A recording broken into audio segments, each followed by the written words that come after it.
আসসালামু আলাইকুম। Europe visa আপনাদের পক্ষ থেকে আপনার জানাচ্ছি আন্তরিক শুভেচ্ছা ও অভিনন্দন। আজকে আপনার সাথে আলোচনা করব হাঙ্গেরি ভিসা আপডেট নিয়ে। আজকের ভিডিওতে আলোচনা করব, অনেকেই কমেন্ট করেছেন, সেই কমেন্টের রিপ্লাই দেব। আজকের ভিডিওতে এইসব বিষয় নিয়ে আলোচনা করব, তো সবাই ভিডিওটা না টেনে সম্পূর্ণ ভিডিও দেখবেন। আর আপনি যদি আমার চ্যানেল নতুন হয়ে থাকেন তাহলে অবশ্যই চ্যানেলটি সাবস্ক্রাইব এবং লাইক দিয়ে রাখবেন, যাতে পরবর্তীতে ইউরোপের বিভিন্ন দেশের ভিসা তথ্য আপডেট পেতে পারেন সহজেই। বর্তমান সময়ে বাংলাদেশ থেকে ইউরোপের সেনজেন বলেন বা নন সেনজেন দেশ বলেন না কেন, সবাই কিন্তু যাওয়ার জন্য আগ্রহ প্রচুর। বর্তমান সময়ে হাঙ্গেরির জন্য অনেকেই ফাইল জমা দিয়েছেন, আবার অনেকেই ফাইল জমা দেওয়ার জন্য চিন্তা করছেন। তাই বর্তমান সময়ে হাঙ্গেরি পারমিট আসতে সমস্যা হয় না, তবে অ্যাপয়েন্টমেন্ট নিতে সমস্যা হচ্ছে এবং এম্বাসিতে ফাইল জমা দিলে ফাইল ডেলিভারি দিতে একটু দেরি হচ্ছে। তবে এটা সঠিক, যদি আপনার পারমিট পেপার সঠিক হয় তাহলে কিন্তু আপনার ভিসা হবে নিশ্চিত। তো চলো আর দেরি না করে আমরা চলে যাই, অনেকে যারা কমেন্ট করেছেন তাদের উত্তর দেওয়ার চেষ্টা করব। সুজন আহমেদ ভাই বলেছেন, ভিসা রেশিও কেমন? ভাই দেখেন, বর্তমানে হাঙ্গেরি ভিসা নির্ভর করে আপনার পারমিট ও আপনার সকল ডকুমেন্টের উপর। আপনার পারমিট ও সকল ডকুমেন্ট বা কাগজপত্র সঠিক থাকলে ভিসা পাবেন নিশ্চিত। কারণ বর্তমান অবস্থায় পর্যবেক্ষণ করলে বেশিরভাগ ফাইলগুলো বা পারমিটগুলো কিন্তু ফেক ডকুমেন্ট, তাই ভিসা রেশিও কম আছে। যদি আপনার ডকুমেন্ট সঠিক থাকে তাহলে আপনি যদি এম্বাসিতে ফাইল জমা করেন তাহলে কিন্তু আপনি ভিসা পাবেন নিশ্চিত। রুবেল মিয়া ভাই বলেছেন যে অ্যাপয়েন্টমেন্ট নিতে কত টাকা লাগে? এর উত্তর আমার আগের একটি ভিডিওতে দেওয়া আছে, তারপরেও বলছি। বর্তমানে অ্যাপয়েন্টমেন্ট নিতে 80 থেকে 90 বা 1 লক্ষ টাকা মতো যাবে।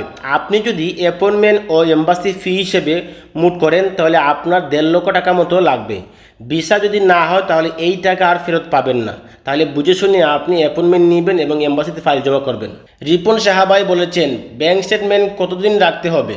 রিপন ভাই, আপনি যখন এম্বাসিতে ফাইল জমা করবেন তখন আপনি যে ব্যাংক স্টেটমেন্ট দেখাবেন, সেই ব্যাংক স্টেটমেন্ট দেখানোর পর থেকে কিন্তু আপনাকে ওই ব্যাংক থেকে টাকা তুলতে পারবেন না, টাকা কমাতে পারবেন না, জমা দিতে পারবেন।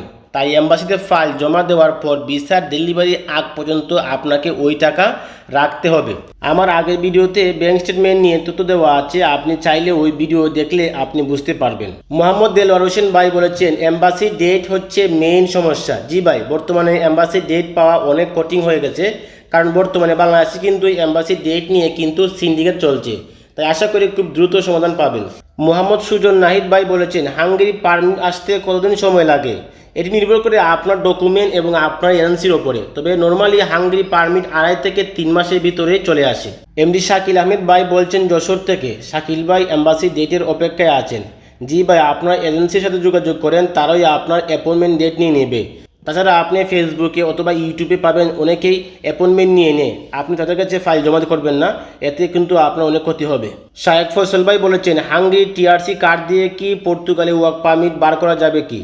হাঙ্গেরি টিআরসি কার্ড দিয়ে আপনি চাইলে ইউরোপের অন্যান্য দেশে যেতে পারবেন। তবে আপনার যদি কোনো কাজের অভিজ্ঞতা থাকে তাহলে আপনি চাইলে হাঙ্গেরি থেকে পর্তুগালে ওয়ার্ক পারমিটের জন্য আবেদন করতে পারবেন। শাহেদ ভাই বলেছেন যে হাঙ্গেরি পারমিট আসতে এবং এম্বাসি ফেস করতে গিয়ে মোট 3 লক্ষ টাকা চলে যায়। তাহলে কি ভিসা না হলে টাকা ফেরত পাওয়া যাবে কি? শাহেদ ভাই, আপনার যদি পারমিট চলে আসে তাহলে আপনার অ্যাপয়েন্টমেন্ট এবং এম্বাসি যাবতীয় ফি মোট আপনার 1.5 লক্ষ টাকার মতো খরচ আসবে। যদি কোনো কারণে ভিসা না হয় তাহলে আপনার 1.5 লক্ষ টাকা কিন্তু আপনি ফেরত পাবেন না। তাই আপনার 3 লক্ষ টাকা নয়, 1.5 লক্ষ টাকা আপনি ফেরত পাবেন না। আশা করি বুঝতে পেরেছেন। তো বন্ধুরা, আশা করি আপনারা সবাই বুঝতে পেরেছেন। আশা করি সবাই আমাদের সাথে থাকবেন। পরবর্তীতে ইউরোপের বিভিন্ন দেশের ভিসা তথ্য আপডেট পেতে আমাদের বেল আইকনটি চেপে রাখেন, যাতে সহজে আপনারা ইউরোপের বিভিন্ন দেশের ভিসা তথ্য আপডেট পেতে পারেন। সবাই ভালো থাকবেন। আসসালামু আলাইকুম।